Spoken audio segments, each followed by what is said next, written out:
जय श्री राम मित्रों, आपका गैलेक्सी ऑफ वैदिक एस्ट्रोलॉजी में हार्दिक स्वागत है। और मैं आचार्य चंद्रदेव आज आपको राहु केतु की वक्री गति और नक्षत्रों के स्वामित्व के बारे में बताऊंगा।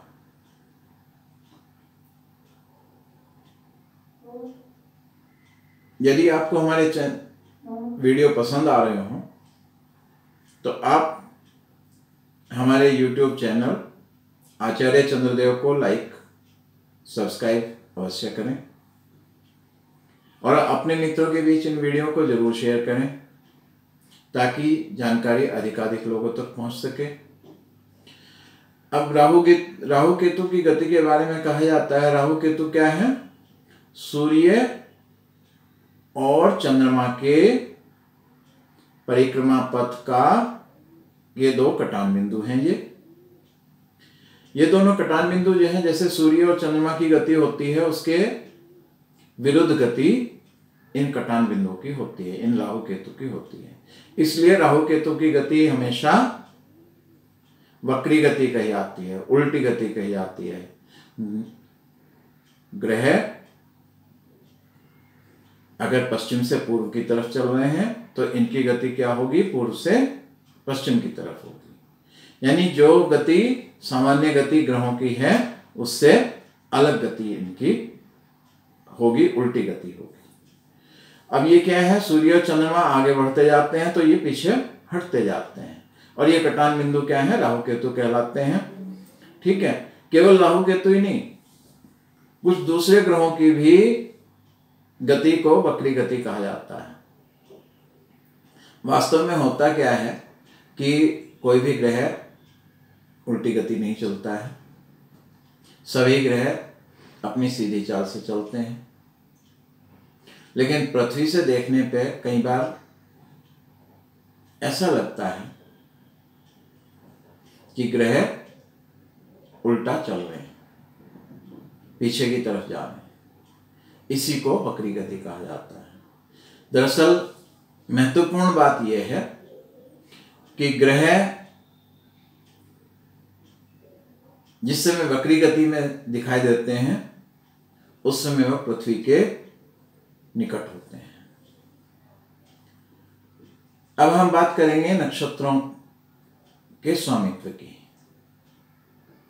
27 नक्षत्र हमने पढ़े हैं, 27 नक्षत्र हैं और प्रत्येक नक्षत्र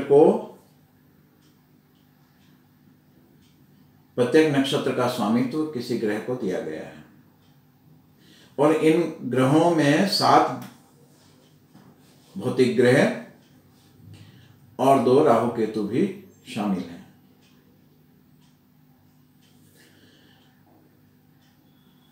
तो इसमें 9 ग्रह के 3 समूह बने हुए हैं। 9 नक्षत्रों के 3 समूह बने हुए हैं, जिसमें अश्विनी केतु को, भरणी शुक्र को, कृत्तिका सूर्य का नक्षत्र है, रोहिणी चंद्रमा का नक्षत्र है, मृगशिरा मंगल, आर्द्रा राहु, पुनर्वसु गुरु, पुष्य शनि, आश्लेषा बुध। इस तरह से जैसे पहला समूह है अश्विनी से लेकर आश्लेषा तक, इसी तरह दूसरा समूह है मघा से ज्येष्ठा तक। मघा केतु का नक्षत्र है, पूर्वा फाल्गुनी शुक्र का, उत्तरा फाल्गुनी सूर्य का, हस्त चंद्रमा का, चित्रा मंगल का, स्वाति राहु का,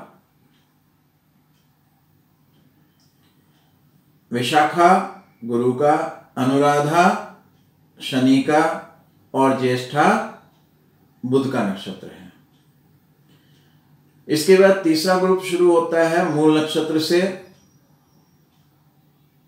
मूल नक्षत्र केतु का है, पूर्वाषाढ़ा शुक्र, उत्तराषाढ़ा सूर्य, श्रवण चंद्रमा का, धनिष्ठा मंगल, शतभिषा राहु, पूर्वा भाद्रपद गुरु, उत्तरा भाद्रपद शनि और रेवती नक्षत्र बुध का नक्षत्र है।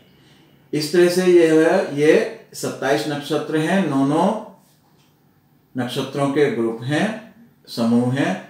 पहला नक्षत्र केतु का, दूसरा इन समूहों में पहला नक्षत्र केतु, दूसरा नक्षत्र शुक्र, तीसरा सूर्य, चौथा चंद्रमा, पांचवा मंगल, छठा राहु, सातवां गुरु, आठवां शनि और नौवां बुध का नक्षत्र है।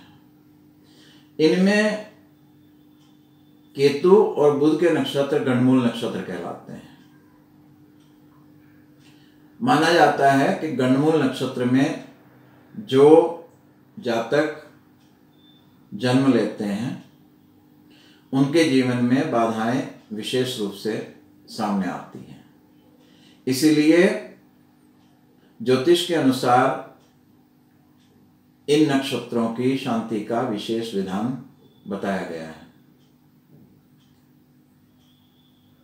मान्यता यह है कि गंडमूल शांति विधान जन्म के समय, जन्म के तुरंत बाद कर लेने पर जातक के जीवन में आने वाली बाधाओं में कुछ कमी आ जाती है और जातक शिक्षा, व्यवसाय, पारिवारिक जीवन सब में स्थायित्व प्राप्त कर सकता है। तो मित्रों, हमारे वीडियो, हमारी जानकारी यदि आपको पसंद आ रही हो तो अपने मित्रों, संबंधियों और शुभचिंतकों के बीच में इन्हें शेयर जरूर कीजिए। हमारे फेसबुक प्रोफाइल आचार्य चंद्रदेव को फॉलो कीजिए। हमारे फेसबुक पेज गैलेक्सी ऑफ वैदिक एस्ट्रोलॉजी को लाइक कर लीजिए और हमारे यूट्यूब चैनल आचार्य चंद्रदेव को सब्सक्राइब जरूर कर लीजिए, क्योंकि ये सारे वीडियो, ये सारी जानकारियाँ आपको हमारे यूट्यूब चैनल के माध्यम से मिलती रहेंगी, लगातार मिलती रहेंगी। आप कुछ भी मिस ना कर पाएं, इसके लिए जरूरी है कि आप यूट्यूब चैनल को जरूर सब्सक्राइब कर लें। यदि आपके जीवन में भी किसी तरह की कोई समस्या आ रही हो, कोई प्रश्न आपको व्यथित कर रहा हो, किसी विषय पे असमंजस की स्थिति हो, निर्णय नहीं ले पा रहे हैं, किसी तरह की बाधा है, कोई संकट की स्थिति है, तो आप निसंकोच हमें संपर्क कर सकते हैं हमारे व्हाट्सएप नंबर 8700003479 पर। और विश्वास रखिए, यहाँ पर जो समाधान मिलेगा वो आपको आपकी कुंडली के आधार पर सटीक समाधान मिलेगा, सटीक फलादेश मिलेगा। और विशेष बात है कि इसके लिए आपको 1 रुपया भी खर्च करने की जरूरत नहीं है, बिल्कुल निःशुल्क समाधान आपको मिलेगा।